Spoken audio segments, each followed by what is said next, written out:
Welcome to Northern Arizona Service Dogs. Today we're going to talk about the selection of service dogs. I'm going to talk about how we select service dogs and why we do it the way we do it. We're going to start off with the way Northern Arizona select their service dogs.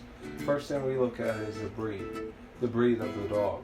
We go to the text and see what that dog was created for. For example, majority of our dogs are labs, golden retrievers, and every now and then we'll get German shepherds. Poodles also play a factor depending on the task. And if you do research on the breed, it's going to tell you about that characteristics. So what we do is, once we interview that client, we line up that characteristic of the dog. And if you look up characteristics of labs, they're friendly, outgoing, they want to please, they're quick learners, high IQ, so we go after that type of dog. But with labs, they fall under two umbrellas. First umbrella is the English lab. Second umbrella is the American lab. American lab is more active, outgoing, and designed more for hunting.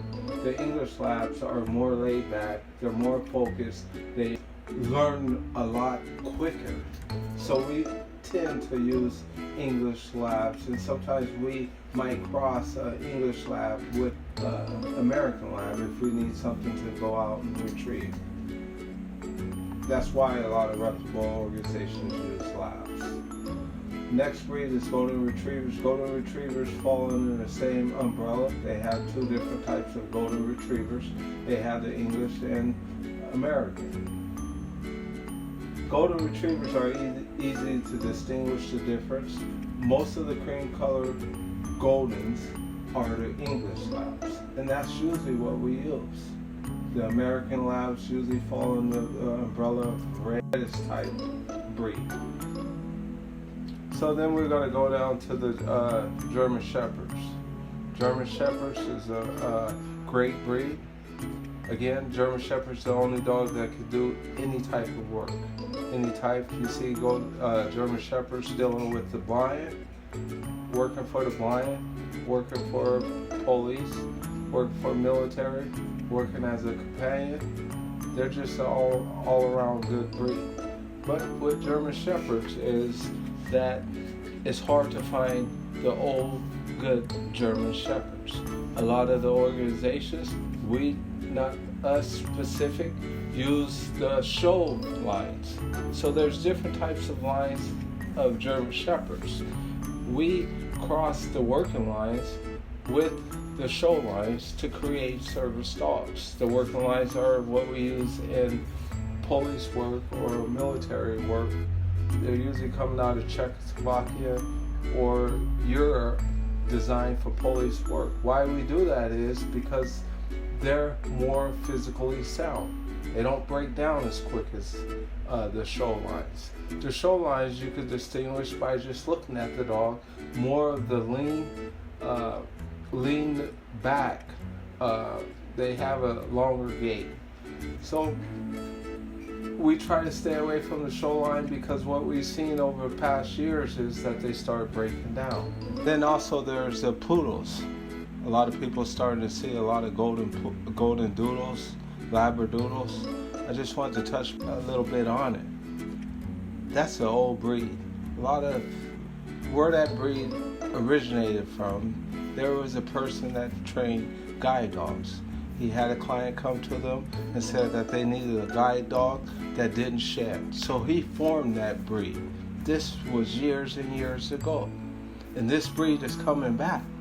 But what's wrong with a lot of golden doodles or labradoodles is that the temperament is not there. People are breeding these dogs just by the appearance of the dog, not by the thought process of the dog, what they was created for. So we do use a little bit of golden doodles. We do use poodles, but they have to have that right temperament. And we're going to go on to talk about the temperament of the dog. Alright, we're going to talk a little bit about the temperament of the pup or dog that we're trying to select. First thing we do is a one-on-one with the pup. There's different tests that you can run that pup through. What we want to look for is make sure that pup is not skittish, shy, or aggressive. And also, depending on the task we are looking for that pup to perform when it gets older, we start testing on that. We test to make sure that it can retrieve if we want a dog that's going to pick up. We test on physical pain tolerance, because if someone steps on this dog's toe, we don't want this dog to get aggressive and bite someone. So that's the kind of testing that we do on the temperament. And then from the temperament test, from the first appearance of the dog, we bring the dog to the academy and do a 2-week pre-academy. We let that dog settle in and run that dog through drills and see that dog's true personality. And then if that dog passed those 2 tests, it's allowed to come to our academy. What the Arizona service dogs do is go get young adults and run them through the tests. And that's how our waiting list is not as long as other organizations. And we know what we're dealing with from square one. That was just a short glimpse, and if you would like to know more, you could call us direct or visit our website at northernarizonaservicedog.com. Stay tuned, because we're going to have more videos to come, and they're going to be great. Thanks, and have a nice day.